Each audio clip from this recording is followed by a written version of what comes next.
अस्सलाम वालेकुम वरहमतुल्लाहि वबरकातुहू। जनाब अज माशाल्लाह दो बकरा की लाट आ गई तो वीडियो नार वा इंशाल्लाह तुहानू पूरी डिटेल देवांगे। तो पहले नंबर पर आ गया माशाल्लाह प्योर नागरा बीतल डब्बे दे विच।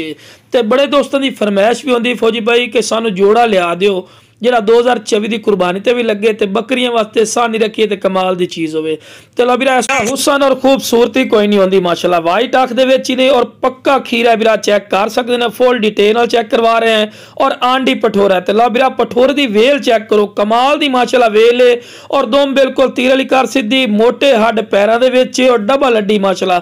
ते चारा खावन का शदादा शुरू तो टोर फेर के भी खावन का मकसद होंदा है और चारा खवा के भी खावन का मकसद होंदा है कि तुहानू पता लगे कि सेहतमंद और माशाल्लाह एक्टिव चीज़ है और डिमांड ही बिल्कुल जायज़ और मकूल हो सी। हालांकि जो पठोरा वीरा मंडी चले जाओ ना तो तुहानू 65-70 हज़ार रुपये तो एक पठोरा घट कोई ना मिले, लेकिन वीरा अपना रेट नहीं होना बिल्कुल जायज़ और मकूल रेट हो सी। तो लो वीरा इस तो बाद दूसरे नंबर वाला पठोरा चेक करें। ला वीरा हुसन और खूबसूरती दी माशाल्लाह खीरी ने वीरा इस तो वध कोई हुसन नहीं होंदा।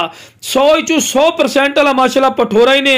पठोरे की गर्दन की लंबाई वेखो, कन्ना दे लापर वाइट अख दे दोवें पठोरे ने और डबल हड्डी दुम बिल्कुल तीर वाली कर सीधी ते वेल कमाल दी माशाल्लाह। ते पैर बन्ने क्योंकि तुहानू वीडियो बना के चेक करवानी है। तो इस तो बाद वीरा ब्रीडिंग क्वालिटी वाला बकरा नहीं होंदा ने, खूबसूरती नहीं होंदी ने, फेस ब्यूटी वेखो जी कमाल दी, पक्का खीरा पठोरा ही ने। उमर वीरा जी 10 महीने ने, आंडी पठोरा है।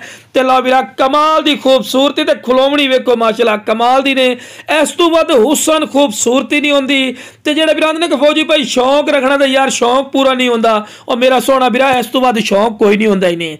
लख रुपए की ब्रीड ने इंशाल्लाह फौजी गोड फार्म ते 1000 रुपये मिल सी। हालांकि वीरा जी नस्ल का पठोरा है ना किसी अय्यड़ वाले को या किसी जो शौकीन वीरा को चले जाओ ना तो लाख रुपए तो थले पठोरा कोई नहीं मिलना, लेकिन वीरा अपना रेट होना ने बिल्कुल जायज़ और मकू